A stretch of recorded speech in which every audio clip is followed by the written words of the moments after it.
সেই ব্যাংকে গাদ্দাররা প্রবেশ করেছে।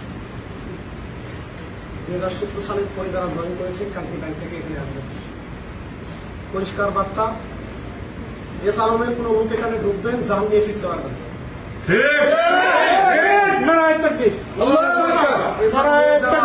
এস আলমের চামচারা পটিয়ার লোকজন 17 সালের পরে নিয়োগ পেয়েছেন, আমাদের সাথে কথা বলে ব্যাংকে ঢুকবেন।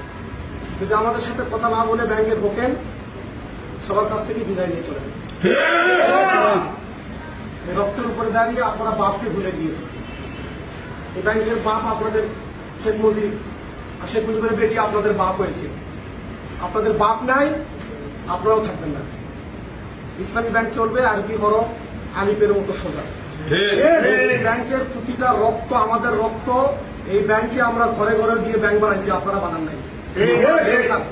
আপনারা বেতন খান, আমরা ব্যাংক বানাইছি। আমরা আপনারা খাদক, আমরা ব্যাংক তৈরি করেছি।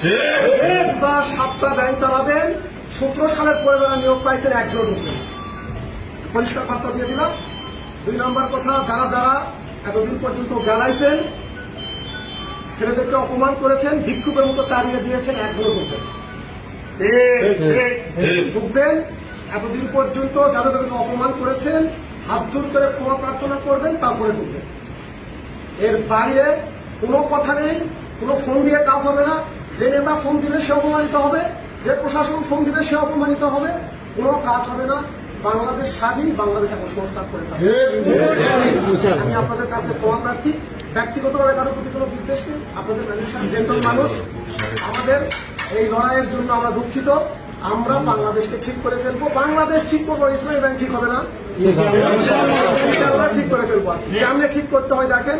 ইসলামী ব্যাংকে শুধুমাত্র আপনাদের এই দালালদের সরাবো না, আমরা ব্যাংকে গ্রাহকও পাঠাবো। আমার ব্যাংক ঠিক হয়ে যাবে। ব্যাংকে টাকা লাগলে আমরা টাকা দেবো, ব্যাংকে বিনিয়োগ লাগলে বিনিয়োগ দিব, আমরা ডিপোজিট লাগলে ডিপোজিট দিব আমরা। বাট ইসলামী ব্যাংকের মতো চলবে। দালালি অনেক করেছেন, দালাল তত্ত্বগিরি ছাড়বেন।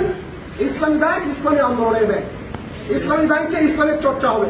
ইসলামী ব্যাংক যেভাবে চলেছে 17 সালের আগে সেভাবে চলবে।